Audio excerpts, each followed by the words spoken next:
My name is Nicole Crowley, and this is Science is Appealing, a show that illustrates a different branch of science each week and how it pertains to modern-day issues. Today's subject is psychology, and for more on this branch of science, we go to Lisa Valone O'Keefe. Psychology has a long past, but only a short history. These words make one realize that although man has long deliberated over the same questions that are explored in psychology today, it has only recently become a formal science discipline that values evidence. One may say that its pre-discipline years has been around for thousands of years in practically every continent on Earth. The Egyptians in the 7th century BCE conducted experiments to try to understand the beginning of civilization by tying it with language. In China, Confucius wrote that man was influenced by the behavior around him. And in Greece, where the word psychology, or the study of the psyche or mind, originated, there was a thinking of Plato who put forward the thought that the brain was a mechanism of mental processes. His thoughts were followed by other philosophers and theologians, such as Socrates, Aristotle, St. Augustine, St. Thomas Aquinas, Sir Francis Bacon, and John Locke. And while these great minds contemplated about behavior and mental processes, those who fell outside the norm of what was considered acceptable behavior were treated inhumanely, with most being shunned, tortured, caged, or imprisoned. It wasn't until 1793 that Felipe Pinel released the first mental patients from confinement. He called for the moral treatment of these people, and his brave step forward was embraced by others such as Dorothea Dix, who founded 20 hospitals for the treatment of the mentally ill here in America. And during this transition period from inhumane treatment of the mentally ill to trying to better understand behavior and mental processes, came the works of such noted people as Phineas Gage, whose work indicated that an area of the brain plays a role in personality, and Francis Galton, whose first used twins as a method of comparison and coined the term nature versus nurture. However, despite psychology's long past that spanned thousands of years, it wasn't until 1879 that psychology would be historically recognized as an independent science discipline. Well, psychology is a very young science. Some of us look at the beginning of psychology officially being in the year of 1879. That's when the first psychology laboratory was set up in Leipzig by Wilhelm Wundt. It was the first time that true experimentation began on human phenomena. And Wilhelm Wundt looked at very simple questions about how we have our senses. How do we perceive our environment? How do we touch something and know what we're touching? How do we see things and know what we're seeing? So although these questions were very basic questions that were initiated, it was the first time psychology became a science. So we look at psychology now globally as the science of behavior. But behavior has many characteristics to it.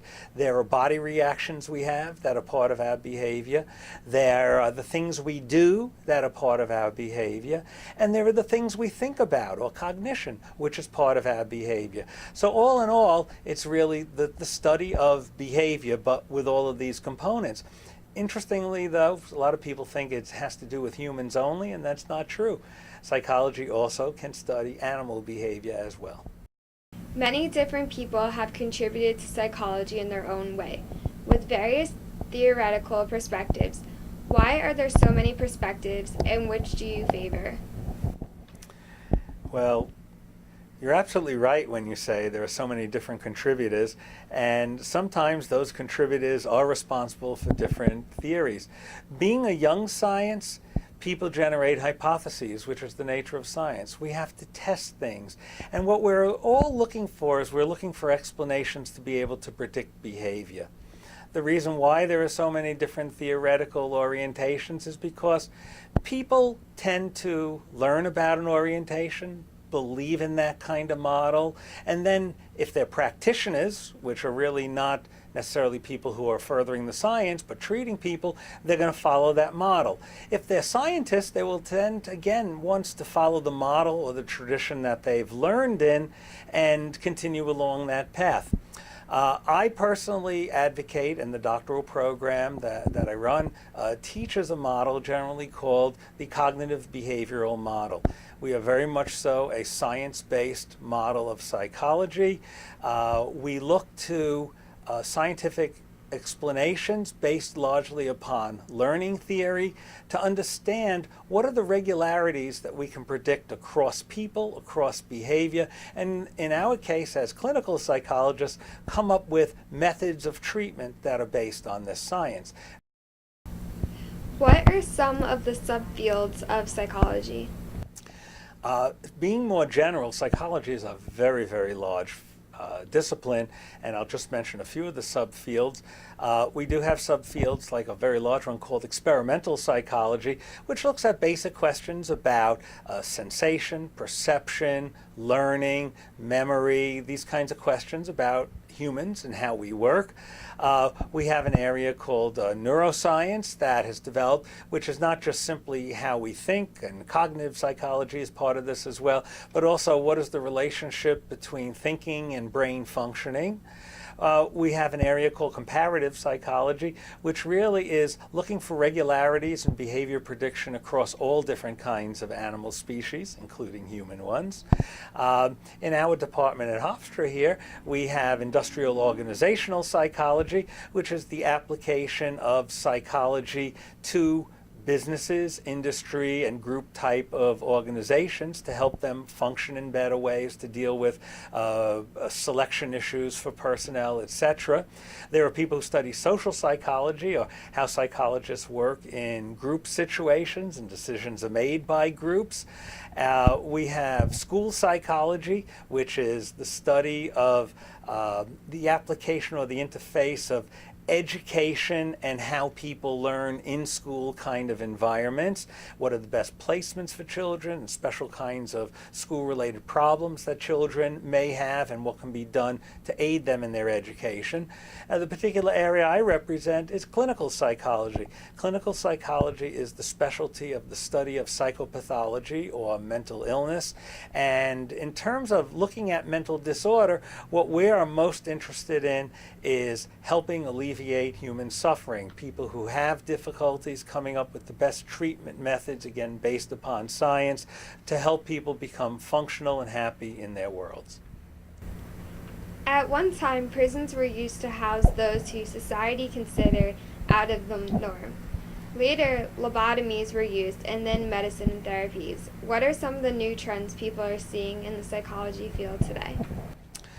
Well, you actually mentioned what I would call the new trend, and the new trend both has good and bad sides.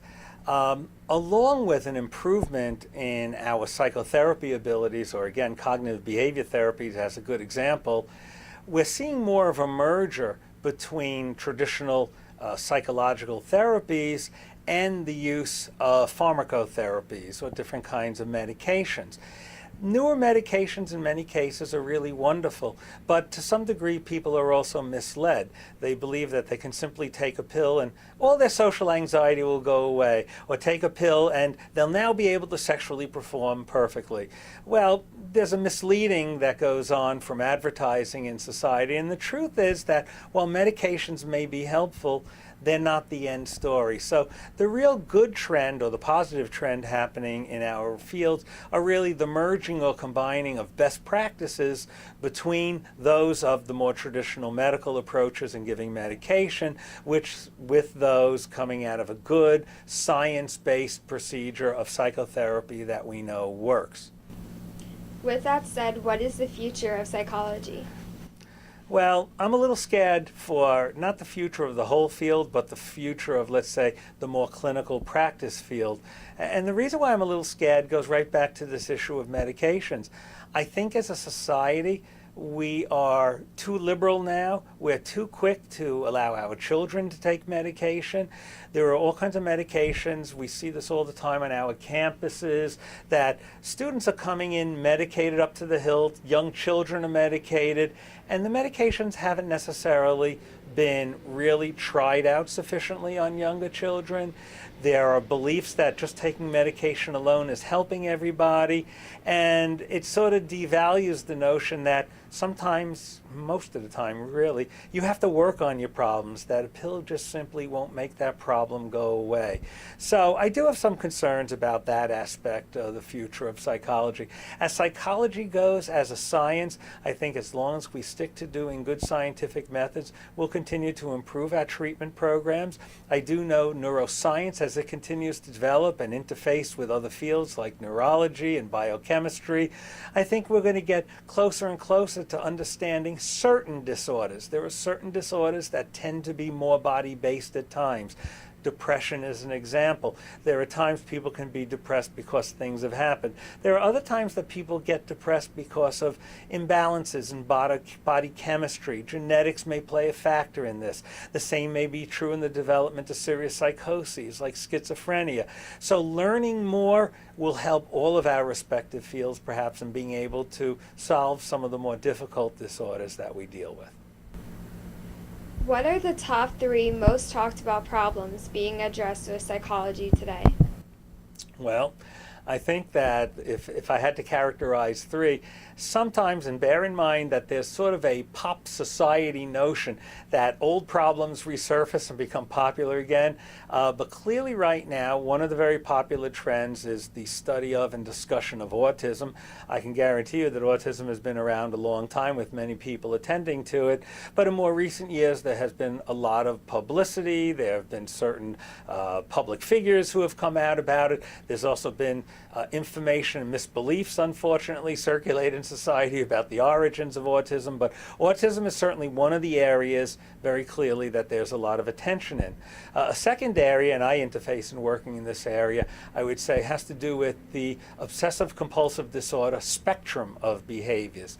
OCD, or obsessive compulsive disorder, is something we've certainly known about a long time. It falls into the class of anxiety disorders, but right now there's a lot of publicity about these kind of disorders appearing on television. In fact, there's a TV show about hoarding behavior, and people who collect excessive amounts of items, whether it's buying clothing or picking up trash off the streets or whatever. But there's a television show on about that. There's a television show on right now about people who hoard animals. And these are examples of behaviors that are really obsessive compulsive in nature, but they have different things that they attend to. So we call these on the spectrum of obsessive compulsive disorder. One other one that people are becoming more aware of is called body dysmorphic disorder. And in this case, a person has an obsessive question about something being wrong with their body. They look at the mirror for hours on end. They think their nose is slightly out of shape, or maybe a woman thinks her breasts don't match right, and it really bothers them. They may engage in excessive plastic surgeries. So these are the kinds of problems that, as we're understanding better, people find interesting and society is beginning to understand more. So that would be a second group.